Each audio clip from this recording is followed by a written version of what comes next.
Little drama. Let's see what this talking about. Let's see what this talking about. Turn my little heater on. 1 second. It says legal take. Three Texas teens beat stepdad to death for allegedly sexually assaulting half sister. Damn. Half sister, half sister. What that would be what? He met a girl. They start dating, and she already had a daughter.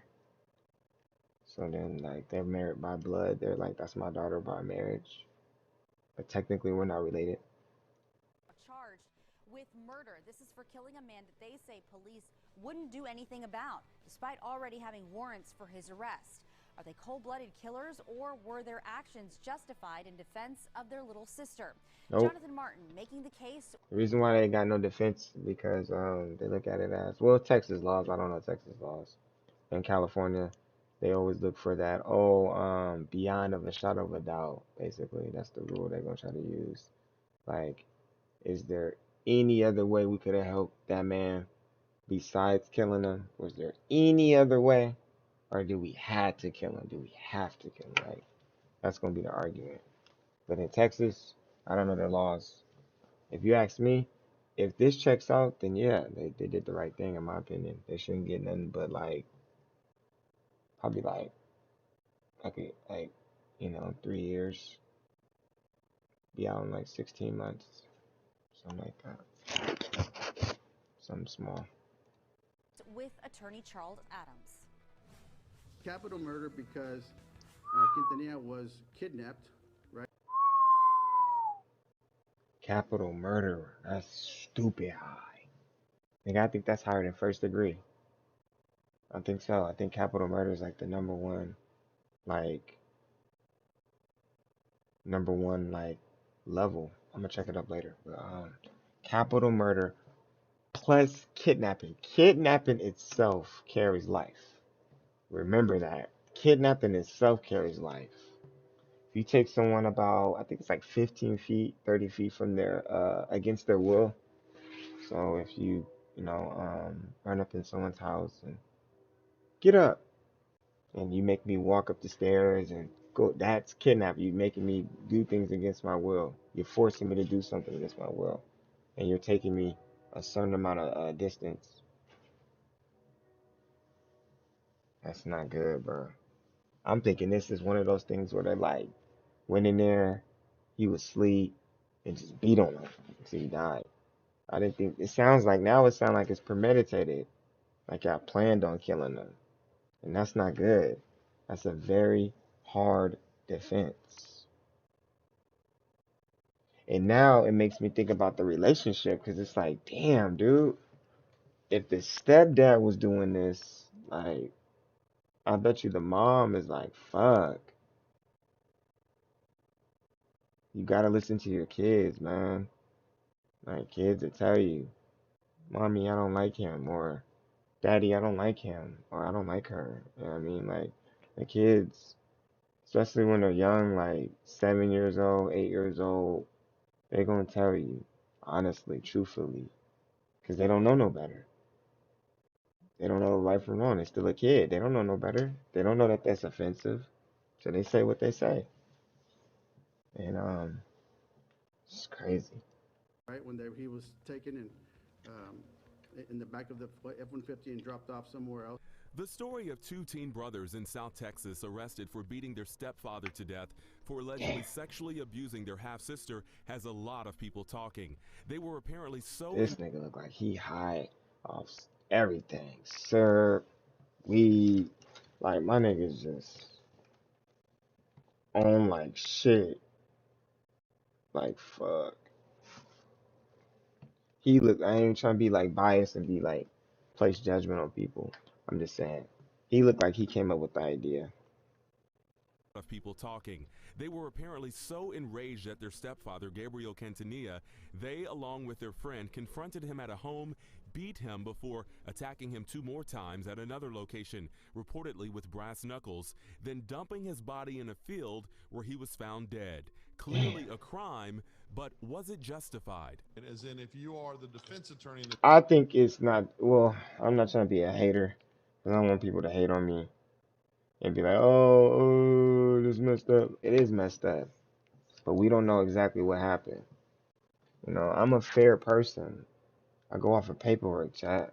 I go off of evidence. We like to look shit up over here. We don't just, oh, I raped someone, and then like, okay, we believe you, and he should just get the death penalty. No, I want to see, nigga. There was a case just like this that just went public on Instagram. This black girl said that her son got touched by this famous rapper. Weeks later, come to find out she lied, made the whole thing up. So I don't just, you can't just like, oh yeah, um, let them go. Like I need to see like what really happened. We need to digest. We need to like dissect this shit. Really go into details. You feel me? But based on what I have heard, what they're being charged with, it's hard for a defense to say, oh, like it's hard to say we were in frantic of our lives when we planned on killing this nigga. You get what I'm saying? Like it's hard to say, oh, we had to like the reason why we killed them is because you can't say that when y'all planned to kidnap this nigga, kidnapped him, took him somewhere and smoked him. You know what I mean? Like somebody gonna tell out of them three, somebody gonna tell.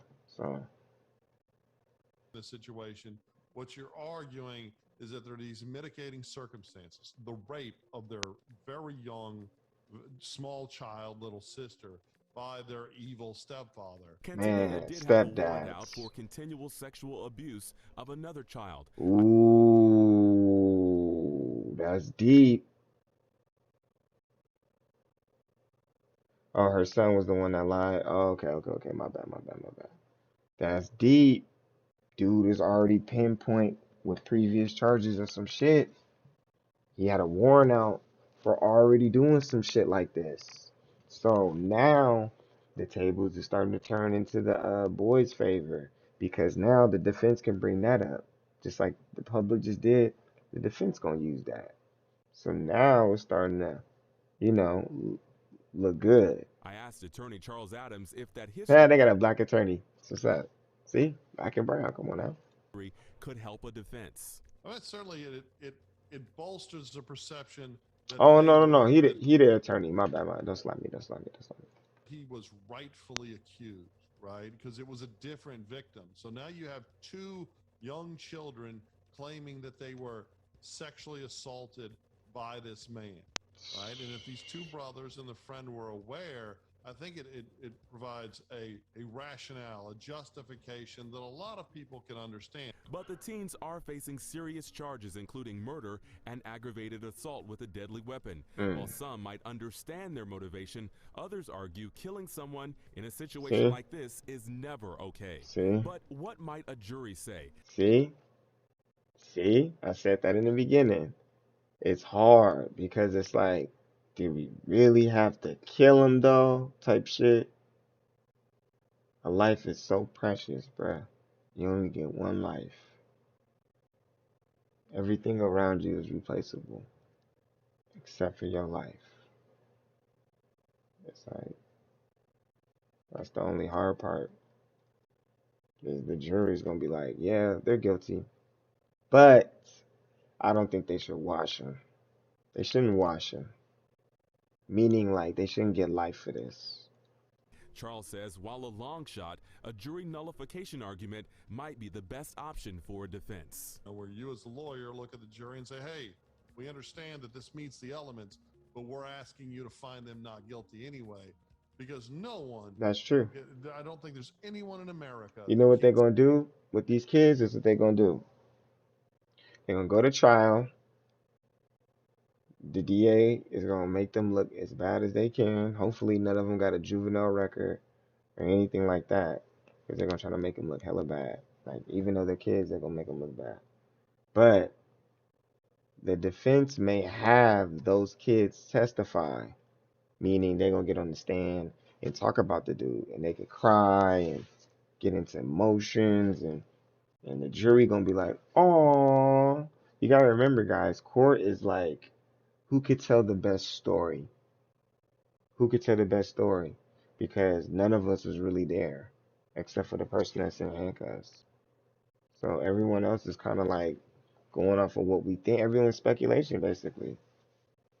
So when you go to trial, is did the DA tell the best story and convince the jury like, yeah, you did that, or did the defense tell the best story and convince them like, mm, he did it, but I would have did it too if that was me.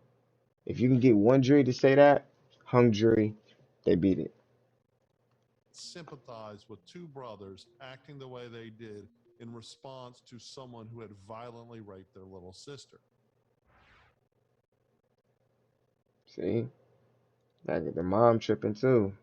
I know she. Well, yeah, yeah, she tripping because he had priors.